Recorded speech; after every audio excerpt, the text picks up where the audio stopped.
Hi guys, আমার ভক্তরা যারা আছেন সবার উদ্দেশ্যে আমি বলছি, খুব কষ্ট নিয়ে এবারকার বিশ্বকাপটা কোনো মতে আমি মেনে নিতে পারছি না। কি বলবো, আমার আর বলার ভাষা নেই। খুবই আর কি কষ্ট নিয়ে বলতেছি, সবাই আমার জন্য দোয়া করবেন। আমার শেষ বিশ্বকাপ, তাছাড়া আমি সবার উদ্দেশ্যে বলছি, এবারকার বিশ্বকাপটা মেসি যাতে নিতে পারে। আমার বন্ধু, সবাই তার জন্য দোয়া করবেন।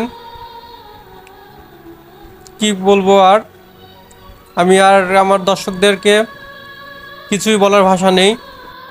তবে আমার ভক্তদের জন্য আমি চ্যালেঞ্জ দিয়ে যাচ্ছি, সামনের বিশ্বকাপ ইনশাল্লাহ ব্রাজিল নেবে, এটা আমার চ্যালেঞ্জ। দেখে নেবেন, কথাটা মিলিয়ে নেবেন।